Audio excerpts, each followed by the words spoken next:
Alright, what is up, guys? My name is Turtle Dude, and I'm bringing you guys a Call of Duty Black Ops 1 Ground War Team Deathmatch gameplay. I wanted to show you guys the amount of people that are online there in Ground War, just because that's absolutely amazing to see over 1,000 people in Ground War on this game, because I remember last year when I was playing this, or no, not last year, last time I played Xbox was 2 years ago, and I remember there was only like 109, like maybe even 90 people in the Ground War playlist, and now that this game's out on the Xbox One, it seems like a lot more people are playing it. And this is actually not from the Xbox One, believe it or not. This is actually from the Xbox 360. I don't have an Xbox One anymore. I haven't had one in a very long time, and the reason being is just simply because I never really used it, so I sold it. But now that there's a lot of nice features coming out for the Xbox One, it's honestly having me thinking about the Xbox One, and just, you know, that it could be a potential console or potential purchase for me that I will actually use and keep. As well as, one of the things that I have to point out is my aim is absolutely awful in this gameplay. Even though I go 42 and 2, my aim is nowhere near as good as it once was back whenever I was primarily on the 360 during last gen, and that was during like the Black Ops 2 days, Call of Duty Ghost days. Even though I was still on next gen during Call of Duty Ghosts, I played the PlayStation 4, and actually I was originally on the Xbox One, like I said.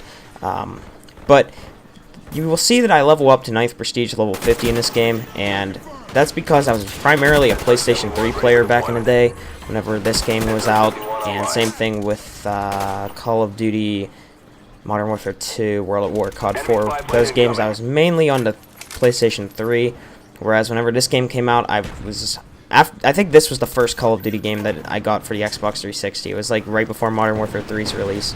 So, yeah, that's pretty much what I have to say about that. But, so basically, I decided I wanted to hop on my 360 today and just play some older Call of Duties, because I was getting frustrated playing Black Ops 1, or not Black Ops 1, Black Ops 3, because playing Black Ops 3 solo is one of the most, I don't know, it's the most frustrating experience ever, because like the team balancing and all that other stuff, and it really irritates me to play that game solo. So usually I enjoy playing that game when I'm with friends, stuff like that. As well as Ground War in that game, I'm not a fan of safeguards, so, you know, I don't really play a lot of Ground War in Black Ops 3, even though I really wish I would play Ground War. I really wish I could enjoy Ground War, but everyone always votes for Safeguard, and Safeguard is not my cup of tea. I understand there's a lot of people who do like Safeguard, and you know, all power to you if you like that game mode, but the 50 score per kill just bores me to death, since I'm a guy who likes to earn kill streaks, and I like to just use kill streaks and stuff. And I think kill streaks is actually what keeps the flow in Call of Duty, because I don't know if you play Hunted on Safeguard in that game.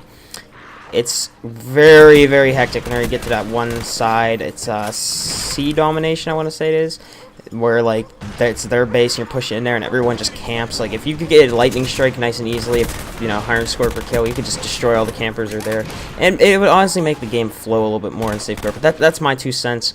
If you guys don't like it, you know, I mean, if you guys like it that you can't really earn score streaks all that often, all power to you. Like I said, it doesn't really bother me. All I'm saying here is that's how I feel about it. And yeah, so I'm playing Black Ops 1, and, you know, honestly, playing this game really made me realize how much I miss this game, actually, because this was like probably my favorite Call of Duty game of all time.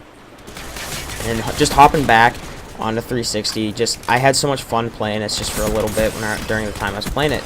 Even though my aim wasn't really all that great, and my, you know, gameplay could have been much better, and I know that I could have done much better if I was still consistent on this console, if I was consistent with this controller, I still had a great time. It really doesn't matter, you know, to me in this game, it really didn't matter about how good you were doing. You could still enjoy it. Speaking of awful aim, just wait till you see me.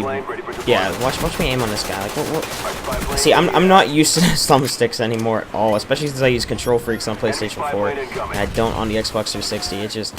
It's completely different. It's a whole entire completely different thing, and it's still fun though. That's the thing, guys. You have to remember that it's still fun, and, you know, to be honest with you, I think the Xbox One is going to be a potential purchase, just because I really want to see the console do well. I mean, I liked it. It's just the thing I had an issue with was just the dashboard, and I didn't use it because a lot of my friends are on a PlayStation 4. A lot of my friends are actually have gotten Xbox Ones lately, like some of my friends, and a lot of people actually have gotten Xbox Ones they used to play with on the 360. So, you know, it kind of makes me say, hey, you know, I could go ahead and get one, and I could play with those guys too, as well as I could play Black Ops 1 on there instead of having to use a 360 controller, and that way I could be fully next-gen, don't have to use Xbox 360, unless if I want to play, of course, Call of Duty 4, World at War, Modern Warfare 2, all those kinds of games. But it's a step in the right direction. I have a feeling all the other games are going to be coming out for the Xbox One eventually, and it really makes me want to just be able to play on the Xbox One, and makes me say, hey, you know, they're doing stuff for their fan base, and I think that's amazing what they're doing. So anyways, hopefully you guys enjoyed this gameplay, and I hope you guys enjoyed seeing some Black Ops 1, as well as I will have some Black Ops 3 coming out again, of course, since I love playing Black Ops 3. I think it's a really great game, although there are a lot of things I'd change with that, just like Black Ops 1. There's a lot of things I'd change with any Call of Duty game that comes out, but it will never be perfect. Anyways, see you guys next time. Peace.